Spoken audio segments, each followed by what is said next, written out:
ஆண்டவரும் இரட்சகருமாக இயேசு கிறிஸ்துவின் இனிய நாமத்தில் உங்கள் யாவருக்கும் அன்பின் வாழ்த்துக்களை தெரிவித்துக் கொள்கிறேன். அருமையான தேவ பிள்ளைகளை new day new hope daily devotion மூலமாக இந்த நாளில் கூட உங்களை சந்திப்பதில் நான் மிகுந்த மகிழ்ச்சி அடைகிறேன். அல்லேலூயா. இன்றைக்கு கூட கர்த்தர் நம்ம கொடுக்கிற வார்த்தை என்ன? ரோமர் நிருபம் 8ஆம் அதிகாரம் 28வது வசனத்தை கூட வாசிக்க கேட்போம். அன்றியும் அவருடைய தீர்மானத்தின்படி அழைக்கப்பட்டவர்களாய் தேவனிடத்தில் அன்பு கூறுகிறவர்களுக்கு சகலமும் நன்மைக்கு ஏதுவாக நடக்கிறது என்று அறிந்திருக்கிறோம். அல்லேலூயா. நீங்கள நானும் ஒரு காரியத்தை அறிந்து கொள்ள வேண்டும் என்று அப்போஸ்தலனாகிய பவுல் இந்த ரோம திருச்சபைக்கு இங்கே சொல்லுகிறத நான் பார்க்கிறோம். தெய்வ பிள்ளைகளே, இங்கே பார்க்கிறோம், அவருடைய தீர்மானத்தின்படி அழைக்கப்பட்டவர்களாய் தேவனிடத்தில் அன்பு கூறுகிறவர்களுக்கு சகலமும் நன்மைக்கு ஏதுவாக நடக்கிறது.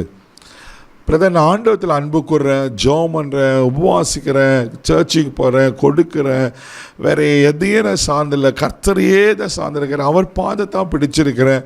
ஆனால் என் வாழ்க்கையில் வர பிரச்சனைங்க, போராட்டங்க, நெருக்கங்க, உபத்திரங்க பார்த்தா ஏனே எனக்கு புரியல பிரதர்.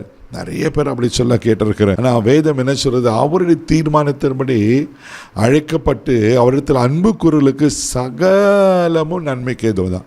தெய்வ பிள்ளைகளே, ஆண்டத்தில் அன்பு கூறுகிற உங்களை கர்த்தர் விட்டுருவாரா? கர்த்தர் உங்களை கைவிட்டுருவாரா? உங்கள் மறந்து போவாரா? உங்களுக்கு அநீதி செய்வாரா? ஒருவேளை பிசாசு கையில் உங்களை ஒப்பு கொடுப்பாரா? ஒரு நாள் நடக்காது. ஆமென். நீங்கள் அவரிடத்தில் அன்பு கூறுறீங்க, அப்போ எதுங்க வாழ்க்கையில் நடந்தாலும் ஆமென், அது நன்மைக்கு எதுவாக தான் ஆண்டவர் செய்கிறார். சோர்ந்து போகாதீங்க.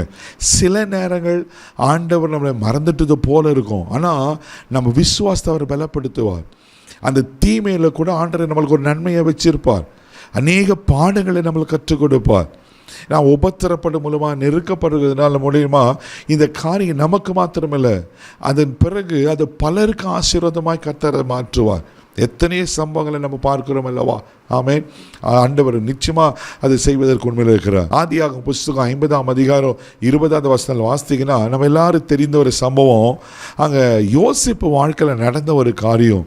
யோசிப்பு ஒரு காரியத்தை சொல்றாரு, எடுத்து வாசிக்க கேட்போம். நீங்கள் எனக்கு தீமை செய்ய நினைத்தீர்கள், தேவனோ இப்பொழுது நடந்து வருகிறபடியே வெகு ஜனங்களை உயிரோடு காக்கும்படிக்கு அதை நன்மையாக முடிய பண்ணினார். பாருங்க, இங்க ஒரு அழகான ஒரு வார்த்தை இருக்கு, வெகு ஜனங்களை உயிரோடு காக்கும்படிக்கு. யோசிப்பு சம்பந்தம் நமக்கு தெரியும். அவங்க சகோதரர்களை தேவையில்லாமல் என்ன பண்ணாங்கன்னா பொறாமை கொண்டு அவனை கொல்லணும்னு பார்த்து அவனை குழியில் போட்டு விற்று போடுறாங்க. ஆனால் யோசிப்பு செய்யாத ஒரு தவறுக்காக சிறைச்சாலையில் போகிறாரு. இப்படியெல்லாம் நடந்து யோசேப்புக்கு கர்த்தர் கொடுத்த தரிசனம் என்ன? யோசேப்பு குறித்து கர்த்தர் வைத்த தேவ திட்டம் என்ன?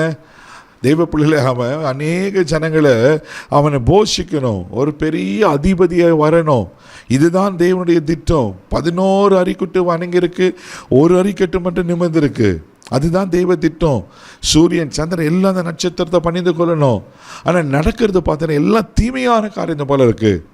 அவரிடத்தில் அன்பு குரலுக்கு சகலமும் சகலமும் நன்மைக்கு எதுவாக தான் நடக்கும். சோர்ந்து போகாதீங்க. நாள் ஒரு நாள் வரும்.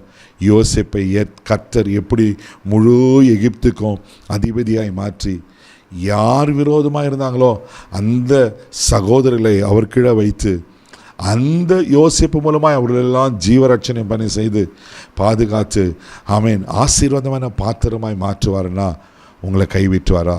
ஒரு நாள் உங்களை கைவிட மாட்டார். உங்கள் வாழ்க்கையிலும் அவர் நன்மைக்கு எதுவான காரியங்களை செய்வார். சகலமும் நன்மைக்கு தான். ஆனால் ஆண்டத்தில் அன்பு கூறுதல நீங்கள் குறைஞ்சிடாதீங்க. இன்னும் அதிகமாக அன்பு கூறுங்க. அவர் தீமையும் நன்மையாக மாற்றுவார். நீங்கள் எனக்கு தீமை செய்ய நினைத்தீங்க, கர்த்தரோத நன்மையாய் மாற்றினா உங்கள் வாழ்க்கையிலும் ஆண்டவர் நிச்சயமாக அப்படி செய்வதற்கு உண்மையில் இருக்கிறார். ஆமென். நாம் ஆண்டத்தில் முழுமையாக அன்பு கூறுவோம். ஆண்டவர்களை ஆசீர்வதிப்பார். கண்களை மூடி நம்ம செபிக்கலாம். தகப்பனே, உமக்கு நன்றி சொல்லி உம்மை துதிக்கிறோம், உம்மை ஸ்தோத்திரப்பா. ஆண்டவரே, ஆமென். நன்றே, அவருடைய தீர்மானத்தின்படி அழைக்கப்பட்டவர்களாய் தேவனிடத்தில் அன்பு கூறுவர்களுக்கு சகலமும் நன்மைக்கு எதுவாய் ஆண்டவரே, என்னென்ன தீமையை அங்கே பார்த்து ஆண்டவரே அங்கே கஷ்டப்பட்டு நெருக்கப்பட்டிருக்காங்களோ அந்த தீமையெல்லாம் யோசிப்பு போல் எங்கள் நன்மையாக மாறட்டுங்கப்பா. நன்மையாக மாறட்டும். உங்களிடத்தில் அன்பு கூறுதலை இன்னும் அதிகரிக்கட்டும். நாள் முழுத கரம் பிடித்து நடத்தும். தெய்வீக பாதுகாப்பு ஒப்புக்கிறேன் இயேசுவின் மூலம் ஜெபம் கேளும் பிதாவே, ஆமென். கர்த்தர் உங்கள் தீமையை நன்மையாக மாற்றுவார். தைரியமாக போங்க. God bless you.